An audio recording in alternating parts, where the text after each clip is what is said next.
방송에서 제공하는 투자 정보는 투자 판단에 대한 조언입니다. 방송에서 제공하는 주식의 가치, 가격 상승 및 가격 하락에 대해서는 방송사에서 보장하지 않습니다.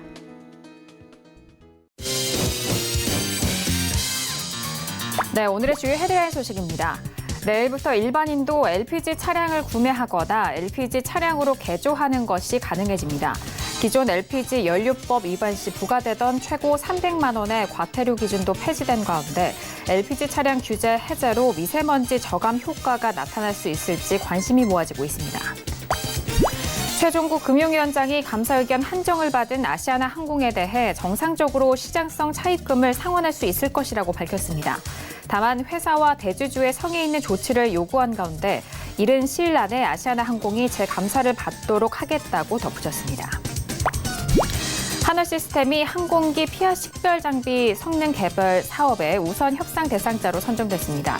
이번 사업에는 총 6천억 원의 예산이 투입될 예정으로 하나시스템은 지난해 12월 해양 분야에 이어 항공 분야에서도 우선 협상자로 선정되면서 총 8천억 원 규모의 사업에서 통합 시너지를 기대할 수 있게 될 전망입니다.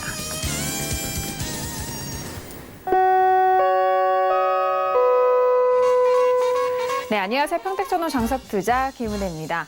자, 오늘은 한 주간의 시작인 월요일장이었습니다. 지난주 금요일장 뉴욕 증시는 경기 침체에 대한 우려감 속에서 3대 지수 모두 하락으로 마감이 됐습니다.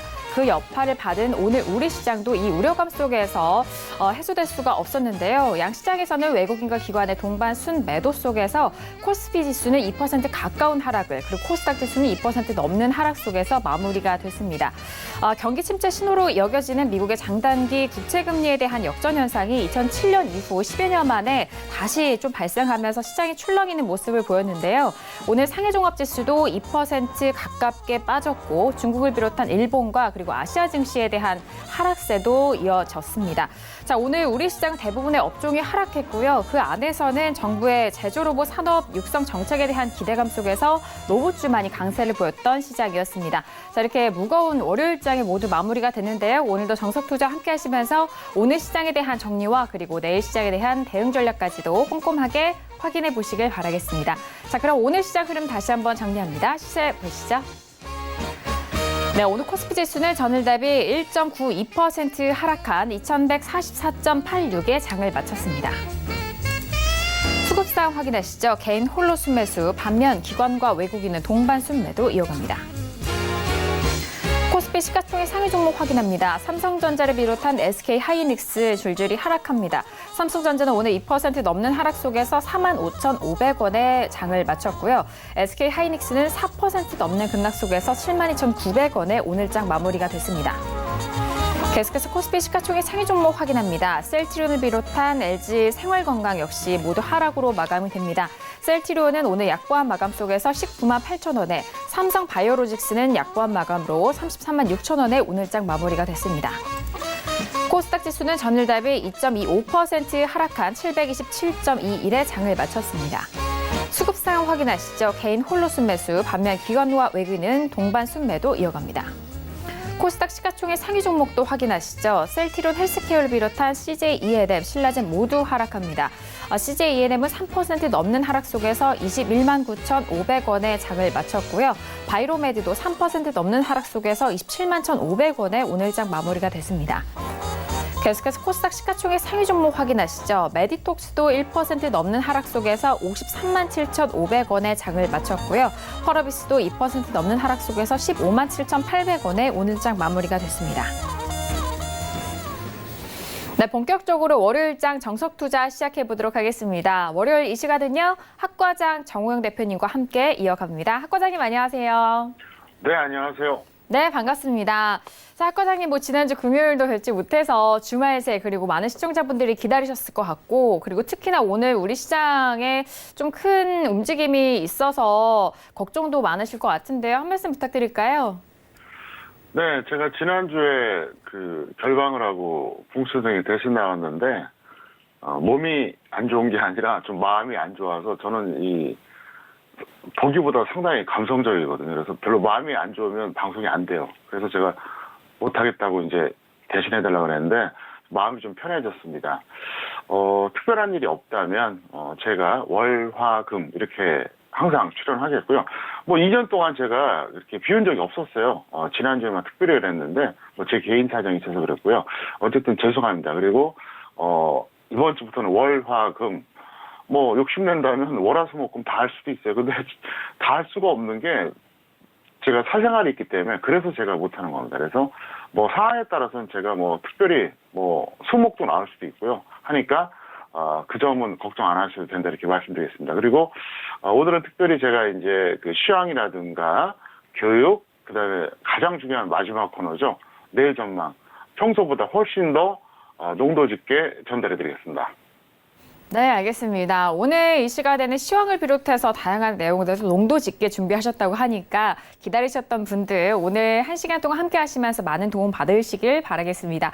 자, 이렇게 학 과장님과도 인사를 나눠봤고요. 1교시로 바로 들어가 볼게요. 오늘의 1교시는 시황 분석론이 기다리고 있습니다.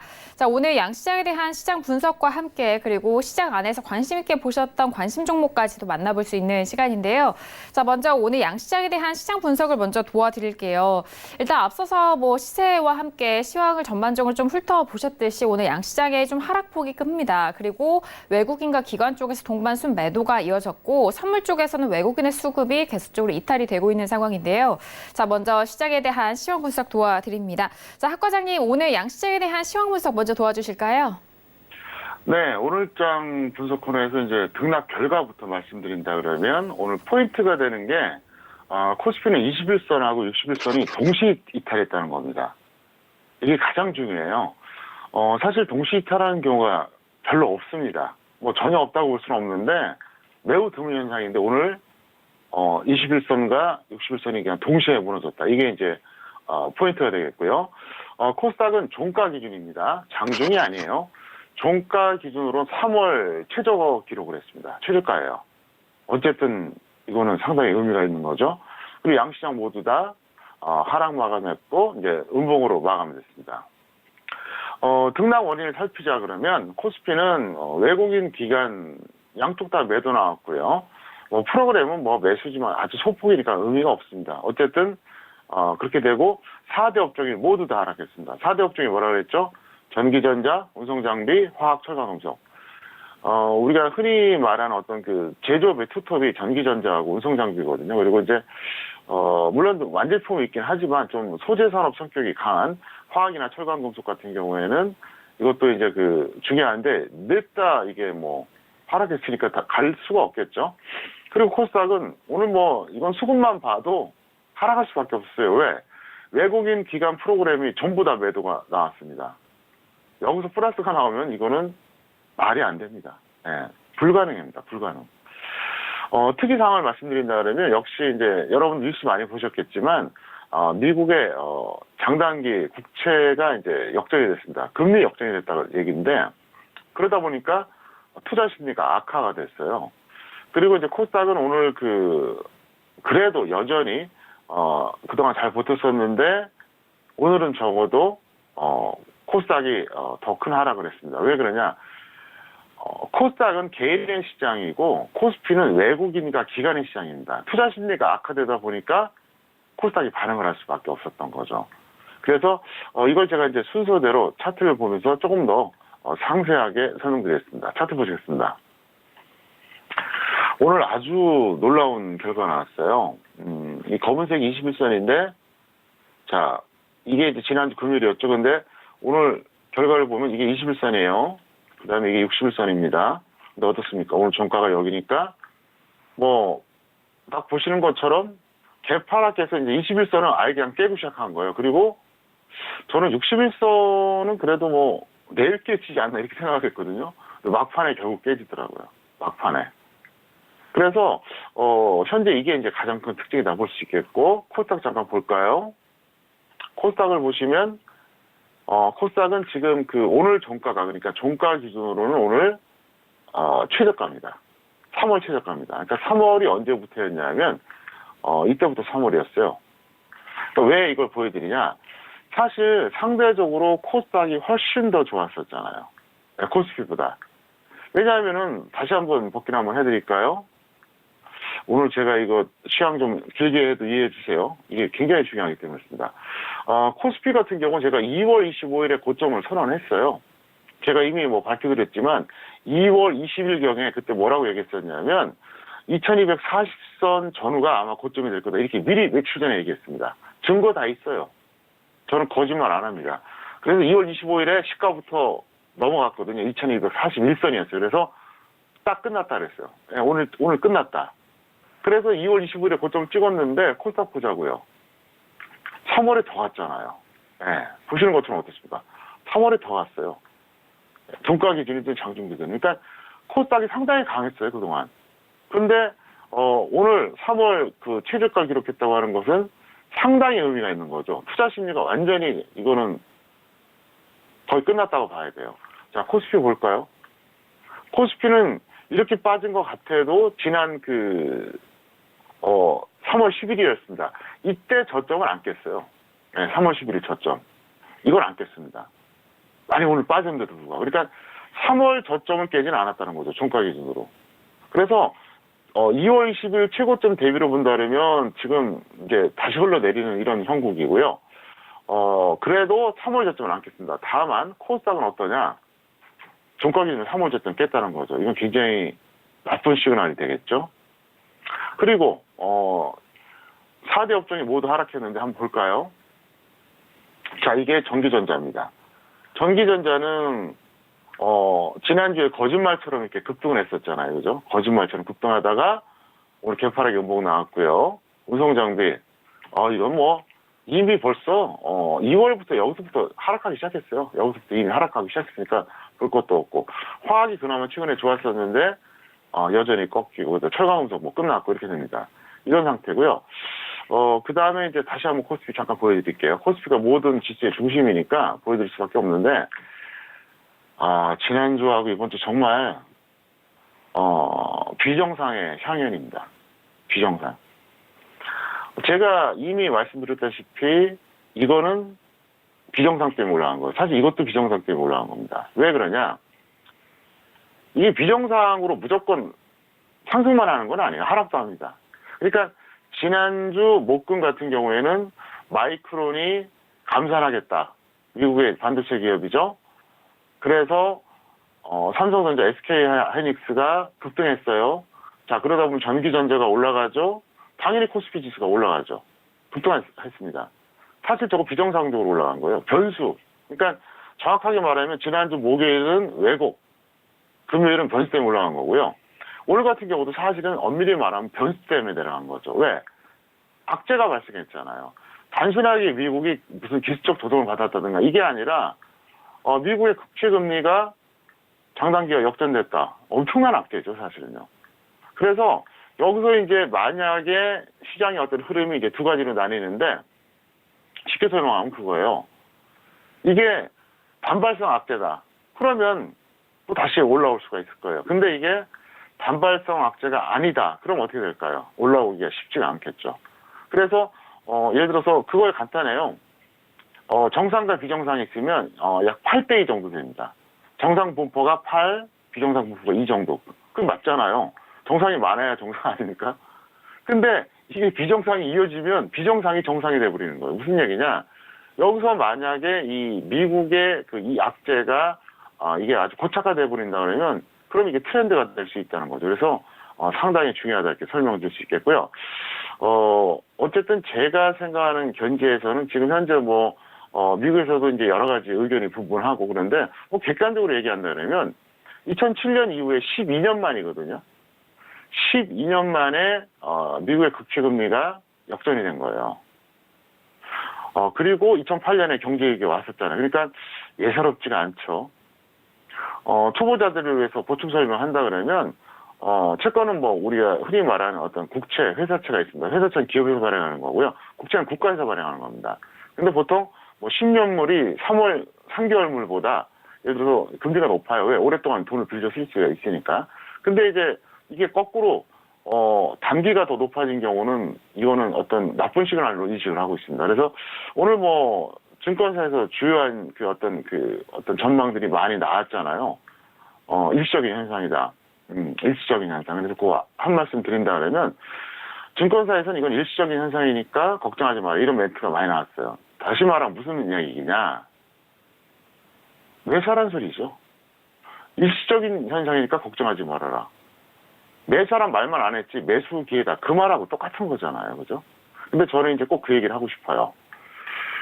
또 한 번 이게 이런 역전 현상이 나와서 또 한 번 미국이 하락하고 정말로 이 미국의 국채 금리가 역전이 됐을 때 그때는 뭐라 그럴지 저는 상당히 궁금합니다.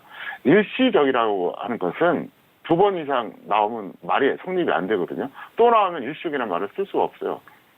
왜냐하면 일시적이다. 그게 이제 날일자예요. 그 다음에 시는 때시자고요. 그러니까 한 번 이런 때가 있다 이런 뜻이에요. 그럼 2번, 3번 발생하면 일시적이라는 표현이 안 되겠죠. 논리적으로 그죠? 그래서 이제 그 얘기 해드리겠고요. 제가 이제 앞에 또 할 부분이 많으니까 마지막 코너에서 제가 또 아주 의미심장하고 아주 재밌고 놀라운 얘기를 또 전달을 해드리겠습니다. 네, 먼저 오늘 양시장에 대해서 시장 분석 도와드렸습니다. 일단 계속해서 투자 심리에 대한 악화 부분, 미국의 장단기 국채 금리에 대해서 역전 현상 말씀을 도와드렸는데 이 부분 자체도 좀 큰 악재로 좀 시장을 받아들이면서 오늘 코스피 지수가 2% 가깝게 좀 빠졌습니다. 일단 외국인과 기관의 매도와 그리고 4대 업종이 모두 하락하면서 시장이 좀 힘을 잃었고요. 코스닥 시장 같은 경우에도 외국인과 기관 그리고 프로그램도 전부 매도를 보여주면서 2% 넘는 하락으로 마무리가 된 점 다시 한번 정리해드렸습니다. 자, 그렇다면 오늘 시장 안에서 관심 있게 보신 종목에 대해서 만나볼 텐데요. 자, 학 과장님 오늘 관심 종목 어떤 종목들 보셨을까요? 네, 제가 지난주에 빠졌기 때문에 오늘 관심 종목 2개는 현대중공업하고 한섬인데 이거 빨리 말씀드리고 플러스 팁으로 제가 한섬 끝나고 나서 미세먼지와 남북 경협주 이것까지 한번 제가 아주 디테일하게 점검을 좀 해드리겠습니다. 네, 알겠습니다. 오늘의 관심 종목은 먼저 현대중공업과 한섬 꼽아주셨는데 현대중공업은 오늘 마이너스 7% 빠지면서 11만 6,500원에 마무리가 됐고요. 한섬은 오늘 3% 조금 넘는 상승 속에서 42,300원에 마감이 됐습니다. 자, 두 가지 종목에 대해서 구체적인 분석도 들어볼까요? 네, 현대중공업은 제가 볼 때 빠져나오기 반등은 끝났다고 봅니다. 현대중공업을 비롯한 조선주 모두 그렇다고 생각을 합니다. 그래서 보유자는 매도 관망하시고요. 미보자는 또 역시 관망인데 차트 잠깐 보시겠습니다. 보세요. 이 현대중공업인데 저는 솔직히 말해서 이게 작년 7월에 저점을 찍었어요. 이게 7월입니다. 근데 여러분 아시다시피 코스피가 2,000선을 깨졌던 게 언제였죠? 10월 말. 그리고 올해 1월 초였어요. 이때였습니다. 코스피가 2,000선을 깨졌을 때 현대중공업을 비롯한 조선주들은 지수하고 연동이 전혀 안 됐습니다. 이게 좋게 말하면은 굉장히 강한 거고요. 나쁘게 말하면 조작했다고 봐야죠. 그래서 저는 이걸 어떻게 생각하느냐. 빠져나오기 반등을 만들었다. 지수가 이렇게 움직였거든요. 지수가 이렇게 흘러내려갖고 10월에 2,000 깨졌다가 반등 좀 나왔다. 또 1월에 또 2,000 깨졌다. 또 이렇게 올라가고 최근에 여기까지 오고 있잖아요. 근데 지수가 2,000선을 깨졌을 때 이들 종목은 놀랍게도 10월 말, 그 다음에 1월 초 여기였어요. 이거 놀라운 거죠. 제가 볼 때는 약간 좀 인위적인 어떤 조작이 있지 않았나 이렇게 봐요. 그래서 저는 이건 빠져나오기가 끝났다 이렇게 보고 있습니다. 자, 과거에도 그런 사례가 없었냐? 있었어요. 보시겠습니다. 저는 현대중공업에 대해서 50만 원 넘어갔을 때 끝났다고 이미 선언했었어요. 왜냐하면은 특히 2011년도에 그랬습니다. 네, 2011년도. 저는 거짓말 안 합니다. 2007년에는 사실 제가 좀 빨리 얘기했어요. 한 40만 원 정도? 40만 원 정도일 때 제가 고점이라고 그랬는데 10만 원 더 갔습니다. 그러니까 어떻게 보면 예측이 틀린 거죠. 틀린 거예요. 근데 2011년에는 정확하게 50만 원 넘어갔을 때 끝났다고 얘기했습니다. 그리고 나서 딴 데도 아니고 바로 서울경제TV입니다. 제가 2013년도에 여기서 출연하면서 뭐라 그랬냐면 이게 빠져나오기 반등이다. 네, 마지막 기회다. 반드시 던져라 그랬거든요. 결국은 어떻게 됐어요? 지금도 그 가격 못 가잖아요. 벌써 6년 전인데. 흘러내렸잖아요. 제가 개별주는 적중률이 약간 좀 떨어진 경우가 있는데 우량주는 제가 거의 정확합니다. 우량주는 제가 정확합니다. 근데 지금 이렇게 되고 있잖아요. 저는 그래서 이거 끝났다고 보고요. 다른 조선주도 그렇게 보자 설명드렸고요. 한섬을 어떻게 보느냐. 보유자는 홀딩 후 매도인데 미보유자는 관망입니다. 차트 보시겠습니다.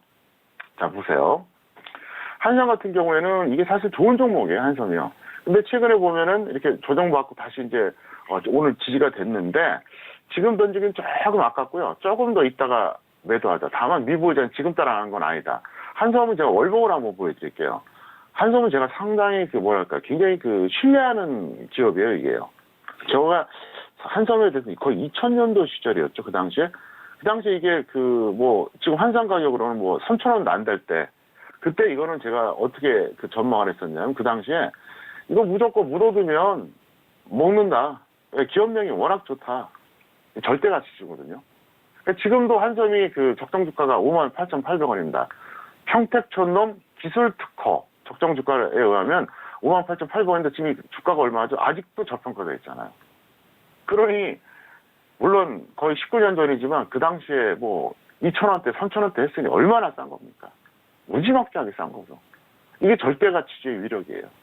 그래서 한섬은 지금 들어가기에는 좀 그렇고요. 만약에 여러분들이 이렇게 지수를 보시다가 언젠가 지수가 단기에 엄청나게 폭락한다든가 아니면 중장기적으로만 1, 2년 계속 내려가가지고 진짜 옆으로 기고 있거나 정말 투자 심리가 완전히 패닉이 됐다. 그럴 때는 이거는 슬쩍 넣어둬도 돼요. 항상 기억해 두시길 바랍니다. 자, 그 다음에 이제 제가 미세먼지하고 북한 테마, 정확하게 말하면 남북 경협도 좀 간단하게 브리핑 해드리겠습니다. 미세먼지 테마 같은 경우에는 이거는 과거에도 현재도 미래에도 최고의 테마입니다. 그러니까 지수가 대폭락을 해가지고 같이 덩달아 빠진 수는 있어요, 단기적으로. 그런데 단기 매매든 중장기 매매든 타이밍만 잘 잡으면 미세먼지 테마보다 더 좋은 게 없어요. 차트 잠깐 보실까요? 자, 보겠습니다. 원래 이 준비를 안 했었는데 갑자기 발동이 걸린 거예요. 보세요. 이게 이제 대표적인 종목이 크린앤사이언스잖아요. 제가 이미 말씀드렸었죠. 제가 서울경제TV에 2017년 3월에 복귀한 다음에 6월에 강연을 했죠. 그때 8,000원대 초반부터 계속 모아가라 그랬습니다. 이걸 싸게 잡으신 분들은 7,500원대도 있고요. 비싸도 8,000원이었어요. 이게 얼마까지 갔습니까, 최근에? 얼마까지 갔어요? 34,000원대까지 갔습니다. 무슨 얘기냐? 얼추 계산해보세요. 8,000원이면 48, 32잖아요. 4배니까 300% 나왔다는 얘기잖아요. 여러분 생각해보세요. 2017년 6월에 여러분들이 다른 종목 안 하고 이거 딱 하나만 했다고 생각해보세요. 2년 동안.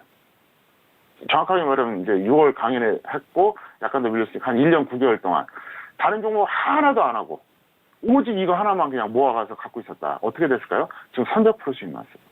300%. 그래서 제가 2017년 6월 강연회 때도 크린앤사이언스를 1순위로 얘기한 거예요. 그때 오셨던 분들 다 기억할 겁니다. 잘 아시는 것처럼 저는 강연회 같은 거 하면 20개, 30개 추천 안 합니다. 그건 사기거든요. 예, 이거는 참석자들을 완전히 우롱하는 거예요.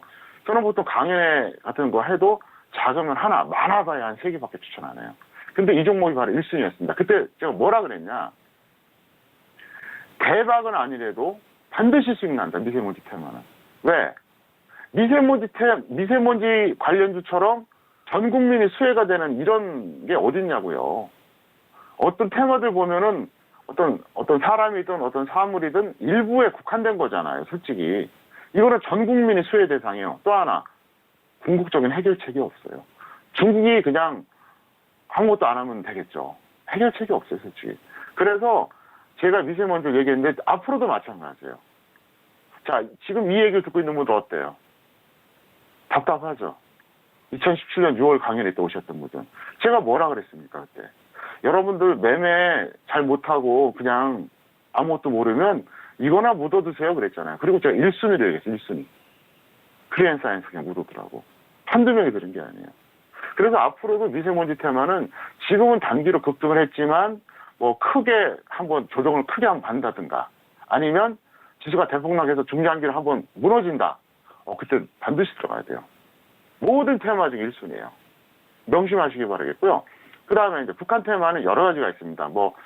개성공단 관련주, 무슨, 전력 설비, 철도, 무슨 도로, 시멘트, 많이 있잖아요. 농약, 농기계, 지뢰 제거, 별의별 게 다 있는데, 포인트가 뭐죠? 개성공단 관련주입니다. 그거 절대로 쉽게 제기 안 됩니다. 왜 안 되느냐? 제가 논리적으로 설명드릴게요. 이거는 제가 연구한 게 아니고요. 이제 저도 방송 보고 탈북했던 태영호 공사가 했던 얘기예요. 개성공단을 만약에 허용을 하잖아요. 미국이 이제 괜찮아. 한국 니네 도와줘 해서 허용하잖아요. 그럼 어떤 문제가 발생하냐면 이건 그 사람 얘기예요. 그 외교관 얘기입니다. 만약에 개성공단을 허용하게 되면 중국이나 러시아 입장에서 가장 지금 어떻게 보면 지금 적대적인 한국 정부도 개성공단을 들어갔다. 다시 말하면 대북제재를 해제했다. 그런데 중국, 러시아, 우리는 제3국인데 왜 우리는 안 돼? 이런 어떤 헤게모니가 있어요. 그래서 미국이 이걸 용인할 수가 없다는 얘기예요. 무슨 말씀인지 아시겠습니까? 논리적으로 얘기하는 거예요. 그러니까 제가 북한 테마를 사망선고 그랬잖아요. 근데 사실은 제가 사망선고 내린 이유는 다른 거예요. 근데 얼마 전에 또 태영호 공사가 얘기하는 걸 제가 듣고 제가 지금 다시 참고해서 말씀드린 겁니다. 저는 제가 구성한 건 그대로 얘기하고요. 다른 데서 참고한 건 반드시 참고했다고 얘기합니다. 마치 책에서도 또 보면 줄을 달잖아요, 보통. 똑같은 겁니다. 그래서 어쨌든 제가 생각한 거하고 태영호 공사하고 약간의 어떤 그 관점은 틀린데, 그러니까 이유는 다른데 결과는 똑같다는 거예요. 이렇든 저렇든. 그러면 개성공단 관련주가 이게 만약에 제기가 안 된다. 그러면 남북 경협도 전체가 이게 안 된다는 거예요. 개성공단도 허용을 안 하는데 무슨 철도를 깔고 도로를 깔 겁니까? 상식적으로 생각해 보세요. 그래서 제가 미세먼지는 항상 기억해 두자. 그 다음에 북한 테마 개성공단 관련주는 사실상 상반기에는 거의 불가능이고요. 하반기에도 쉽지가 않다. 이걸 분명히 말씀드리겠습니다. 네, 오늘의 관심 종목 두 가지 종목 거기에 더해서 관련된 종목들과 그리고 미세먼지 관련된 종목들까지 다시 한번 좀 말씀을 도와드렸습니다.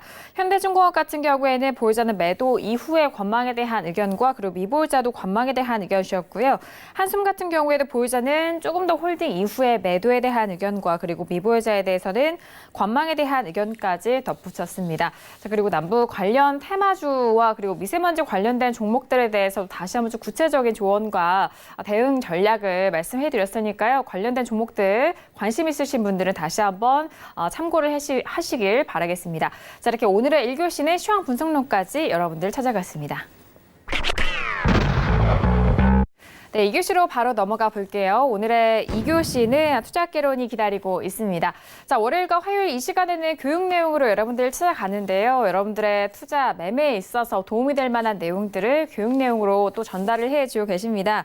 자, 학 과장님, 오늘 2교시 투자학개론을 시간을 통해서 어떤 내용들 좀 배워볼까요? 네, 이동평균선 핵심입니다. 이건 평택촌놈의 기준이에요. 사람마다 이동평균선을 해석하고 적용하는 방법이 다 다릅니다. 근데 저는 이렇게 한다, 이걸 소개시켜드린 겁니다.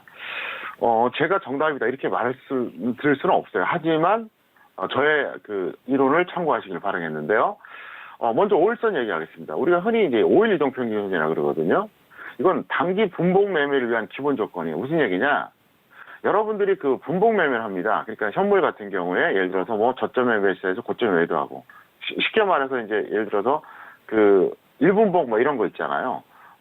차트로 이제 제가 좀 이따 설명드리겠는데 그럴 때 최소한 5일선 위에 있는 거를 해야 되는 거예요. 왜? 5일선 위에 있다는 것은 추세가 살아있는 거, 추세가 아니라 굉장히 그 단기적으로 탄력이 좋다는 얘기거든요. 추세가 아니라 탄력입니다. 그 다음 21선은 뭐냐? 평택촌놈 차트 이론의 핵심입니다. 제가 수도 없이 얘기했죠. 상승 추세에서는 21선 이탈했을 때 매수한다. 눌림목이죠. 하락 추세에서는 21선 돌파했을 때 매도한다. 이게 평택촌놈의 핵심 이론입니다. 이 이론을 발표한 사람이 제가 우리나라 최초입니다. 그 누구도 이렇게 얘기한 적이 없어요. 대부분 다 그렇죠. 21선 넘어가면 매수, 이탈한 매도. 말이 안 돼요, 논리적으로. 왜 그런지 아세요? 그러면 장 좋을 때는 상관없죠. 장 나쁠 때 21선 돌파했을 때 매수하면요. 그거 완전 죽음이에요. 완전 엇박자납니다. 자, 61선은 뭐냐? 중기 상승과 하락의 기준입니다. 무슨 얘기냐? 61선이 일단은 뭐 상승한다? 그러니까 돌파한다? 이탈한다. 이거는 일종의 중기 상승의 시작. 또 바로 반대로 이탈한다? 중기 하락의 시작입니다. 이 120선은 뭐냐? 이게 확인이에요, 확인. 60일, 120일이 순서대로 다 깨지면 이거는 끝난 거죠. 예를 들어서 60일을 돌파하고 120일을 돌파한다 그러면 중기 상승이 시작되고 확인이 된 거고요. 또 반대로 60일을 이탈하고 120일을 이탈한다 그러면 중기 하락이 시작되고 확인된 겁니다. 240일은 뭐냐? 중기 투자의 최종적인 상승과 하락을 검증하는 이동평균선이에요. 240일 이동평균선. 보통 한 달에 20일이잖아요. 거래일수가. 그럼 240일이면 12개월이죠. 1년치 일봉입니다. 그러니까. 1년치의 평균치예요. 240일이니까. 그럼 480일은 얼마죠? 2년치입니다. 이거는 초장기 추세 판단입니다. 그래서 이건 주식뿐만 아니라 모든 투자에 응용이 됩니다. 무슨 얘기냐? 꼭 주식이 아니라 다른 어떤 여러 가지 상품들이 있잖아요. 거기다가도 적용이 돼요. 480일. 자, 그럼 한번 차트로 설명을 드려야지 또 실감이 나겠죠? 네, 차트 보시겠습니다. 먼저 5일선 얘기할게요. 자, 이게 1분봉입니다. 이게 1분봉이거든요. 1분봉인데, 예를 들어서 오늘 같은 경우 이게 코스피입니다. 근데 뭐, 예를 들어서, 이게 종목이라고 가정했을 때, 뭐, 여기서 매수해서 여기서 매도한다. 뭐, 이렇게 분봉 매매 할 수 있잖아요. 이럴 때 기준이 뭐냐?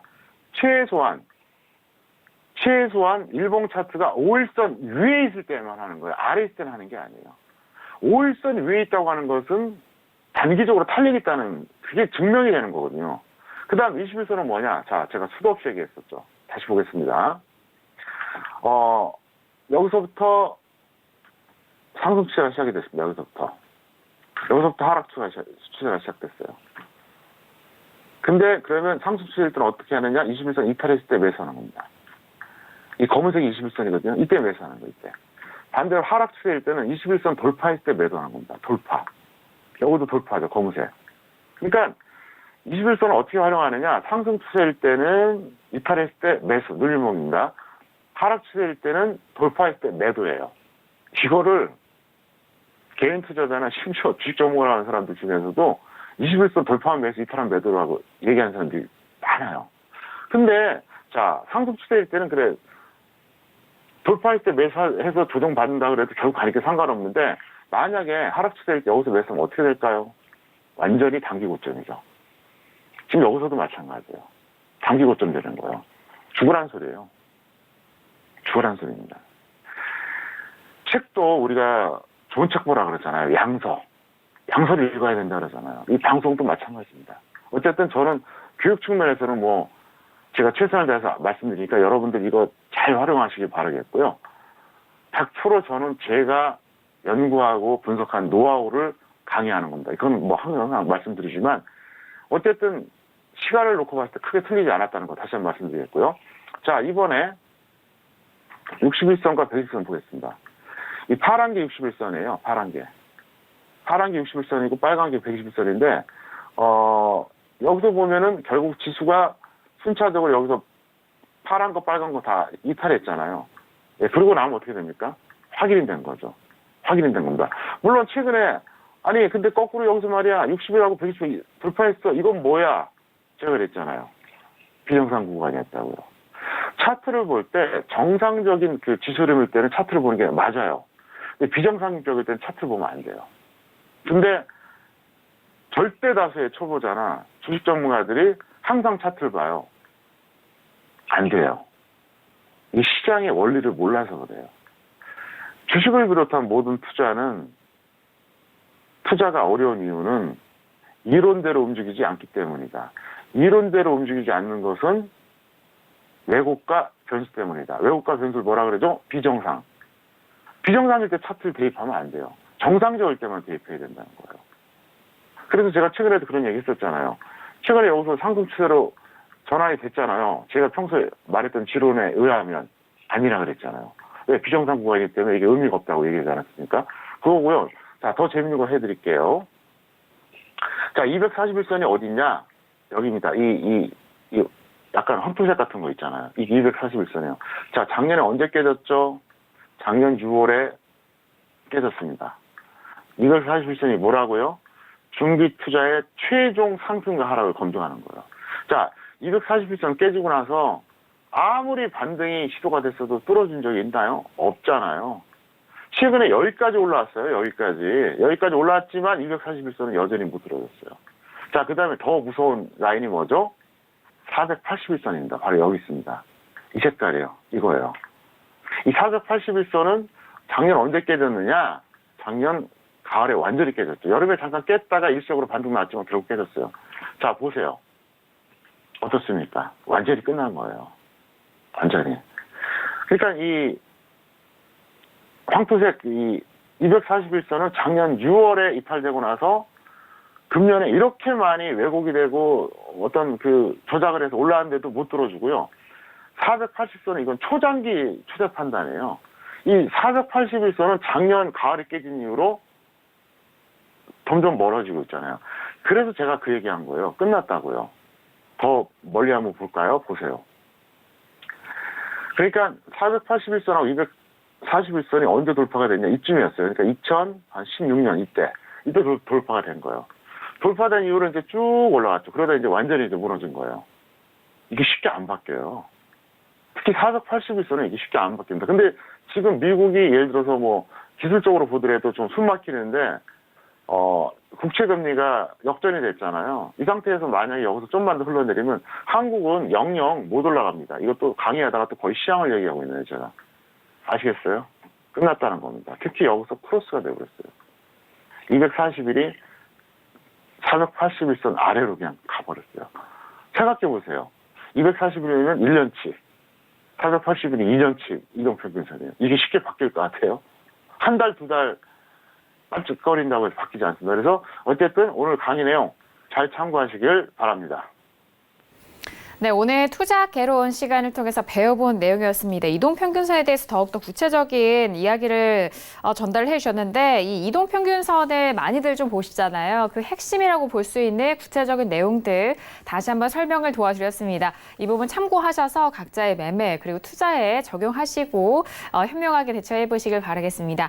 자, 이어서 선생님 질문 있을 시간으로 넘어가 볼게요. 오늘도 다양한 질문들 많이 접수해 주셨고요. 첫 번째 질문부터 확인해 보도록 하겠습니다.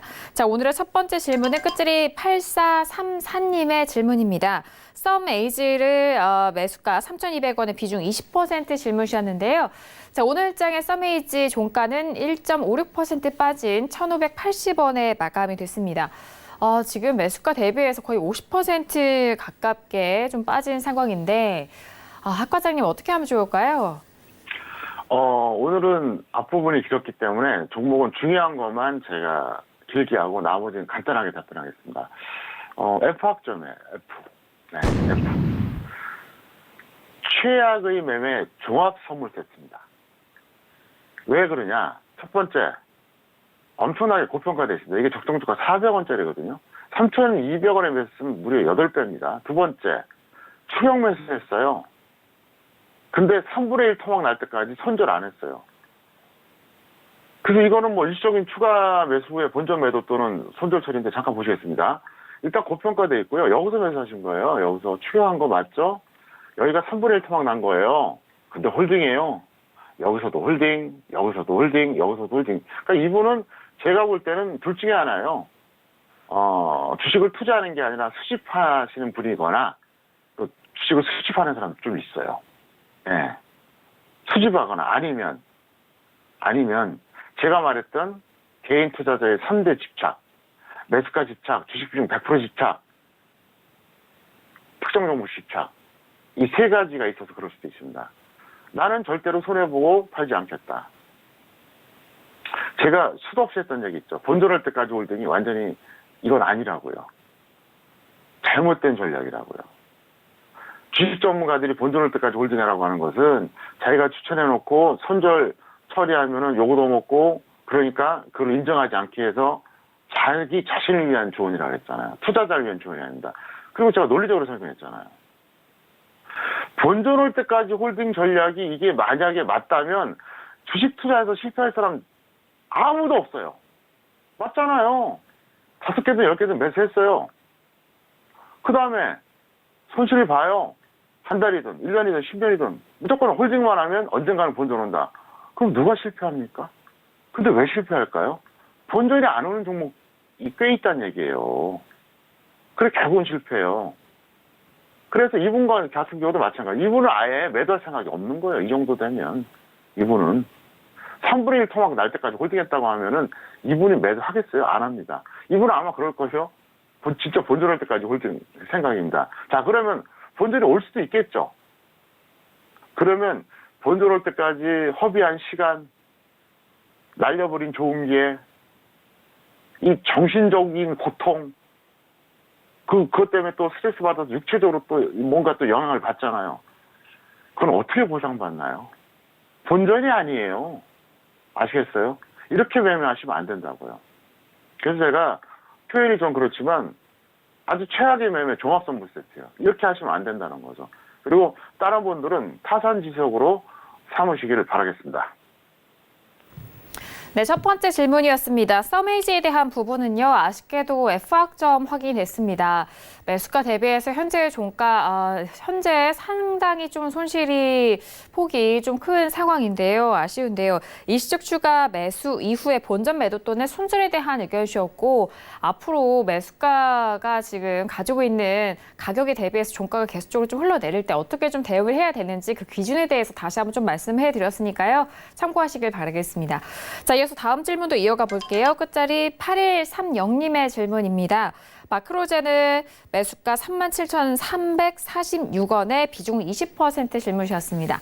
자, 오늘장의 마크로젠 종가 다시 한번 확인할게요. 오늘은 3% 가깝게 빠지면서 34,150원에 마감이 됐습니다. 자, 지금 역시 손실 구간이신데 마크로젠 학과장님 어떻게 보실까요? 네, 디약점이고요. 추정 매수 이후에 손절 비실행인데 본전 또는 마이너스 10% 매도하시고요. 뭐 재매수는 해도 되고 안 해도 되고 편하게 하시는데 확실한 건 추경 매수다. 차트 보시겠습니다. 여기서 하신 거예요. 무조건 잘못된 거예요. 이거는 무조건. 결과가 좋다 그래도 이건 잘못된 겁니다. 여기서 왜 매수하냐고요. 도대체 여기서. 다른 종목도 많은데. 이건 아니에요. 어쨌든 그렇다 이렇게 설명드리겠습니다. 네, 두 번째 질문이었습니다. 마크로젤에 대한 부분은요, D학점 확인이 됐습니다.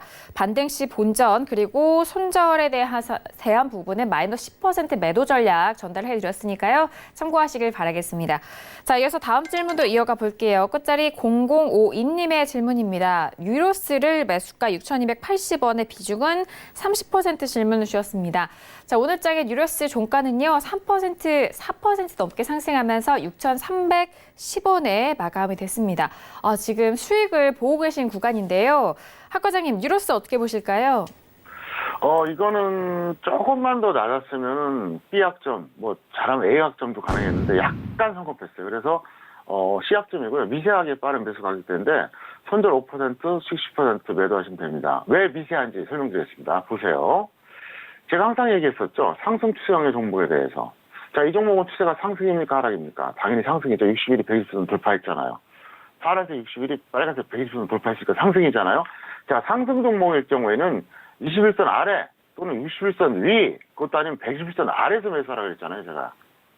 21선 아래 또는 61선 위, 그것도 아니면 121선 아래. 여기서 왜 미세하느냐? 조금만 더 기다려서 매수했으면은 확실하게 120선 아래에서 매수했는데 약간 성급했다는 거예요. 그래서 조금만 더 아래에서 매수했으면 평가액이 더 높았죠. 그래서 제가 C학점 드렸고요. 어쨌든 뭐 못한 매수는 아니고 잘 대응해 보자 이렇게 설명을 드리겠습니다. 네, 뉴로스에 대한 학점은 C학점으로 확인이 됐습니다. 손절은 마이너스 5% 그리고 수익은 10% 매도 전략까지 정리해드렸으니까요. 참고하시고요. 자, 이어서 다음 질문도 이어가 봅니다. 끝자리 1882님의 질문이고요. 더존비주원의 매수가 46,500원의 비중은 20% 질문 주셨습니다. 자, 오늘장의 더존비주원 종가는요, 1% 가깝게 올라오면서 45,800원에 마감이 됐습니다. 그래도 지금 손실을 좀 보고 계신데 학 과장님 어떻게 보실까요? 네, D학점이고요. 과정상 추경 매수에 해당합니다. 그리고 손절 5% 또는 수익 10% 매도하시기 바랍니다. 사실 제 방송을 최소 6개월, 길게는 2년 정도 보신 분들은 절대로 이렇게 매수 안 합니다. 그러니까 이런 질문이 많이 나온다고 하는 것은 제 방송을 본 지 얼마 안 된 신규 시청자가 많다는 논리적 근거가 되겠죠.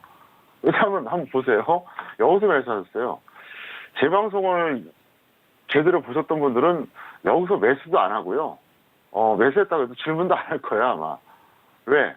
제가 뭐라고 할지 뻔히 아니까. 근데 이걸 질문했다고 하는 것은 이제 제 방송 본 지 얼마 안 된 분이죠. 앞으로도 많이 시청해 주시기를 바랍니다. 네, 더전 비중에 대한 학점은 D학점으로 확인이 됐습니다. 손절은 마이너스 5% 그리고 수익은 10% 매도 전략까지 다시 한번 정리해 드리도록 하겠습니다. 자, 오늘 이렇게 다양한 질문들 여러분들과 함께 했습니다. 말씀드린 내용에 대해서는 투자 판단에 대한 조언이고요. 해당 상품의 가치와 수익률을 보장하지 않는다는 점 다시 한번 이해해 주시길 바라겠습니다. 자, 오늘 학 과장님과 함께 월요일장에 대해서 전반적인 정리를 해드렸는데요. 그렇다면 중요한 내일장에 대한 전망을 또 학 과장님과 함께 이야기를 나눠볼게요. 자, 학 과장님, 내일 화요일장에 대한 우리 시장 전망 어떻게 보고 계실까요? 네, 거의 확정적으로 얘기합니다. 2월 25일이 반등 고점은 확실합니다. 세상의 전망과 예측에 대해서 그 100%짜리는 없겠죠. 그죠? 어떤 분야든. 뭐 굳이 친다면 한 99% 정도. 감히 100%라고 말씀드릴 수는 없고, 2월 25일이 곧 반등 고점인 거는 거의 99% 정도 확실하다 이렇게 말씀드릴 수 있겠고요. 이제부터는 하락 속도의 문제다. 이게 이제 오늘 포인트인데 차트 보겠습니다. 제가 2월 25일이 고점이라고 예측을 했습니다. 비공개로 했습니다. 공개적으로 안 했습니다. 일부러. 비공개로. 소수들만 알 수 있게 제가 예측을 했어요. 그런데 이때 저는 그 2240선 전후가 고점이랄까라고 며칠 전에 이미 다 전파를 했어요. 그리고 분석했고요. 그리고 나서 2월 25일에 딱 그 지수가 왔을 때 끝났다고 판단했습니다. 그리고 나서 여기까지 밀렸잖아요. 근데 사실 여기까지 반등 나온 거 충분히 가능한 거예요. 왜냐하면 계속 빠질 수만 없으니까.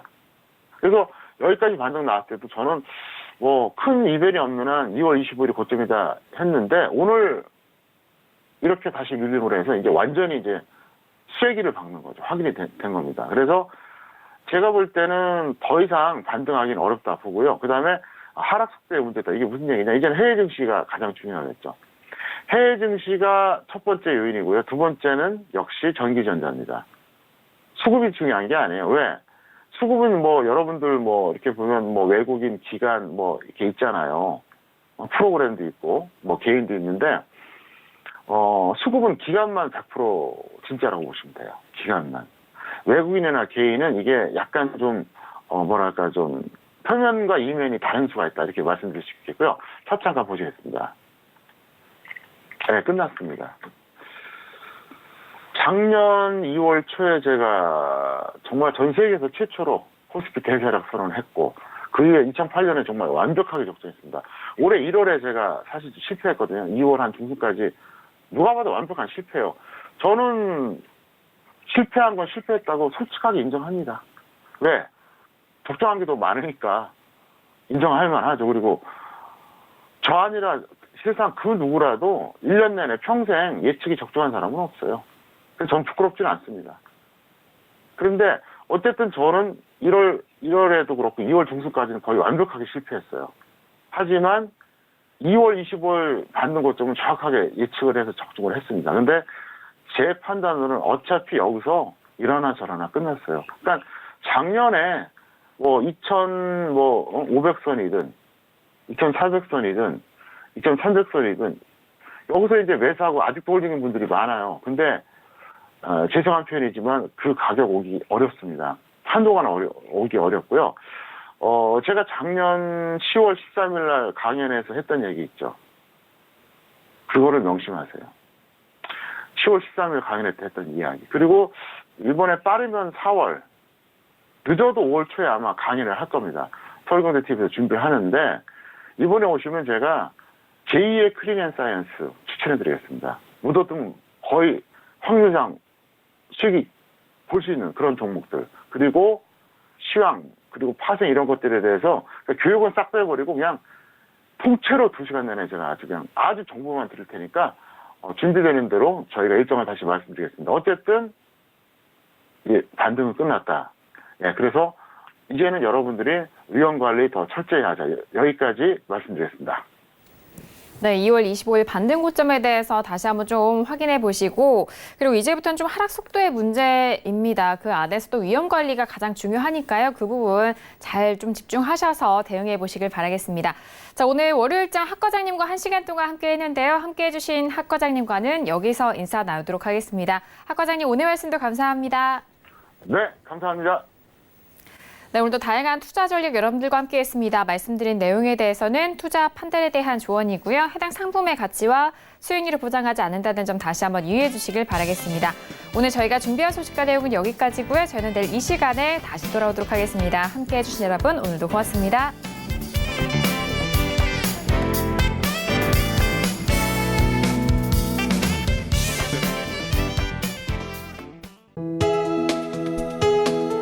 본 방송에서 제공하는 투자 정보는 투자 판단에 대한 조언입니다. 방송에서 제공하는 주식의 가치, 가격 상승 및 가격 하락에 대해서는 방송사에서 보장하지 않습니다.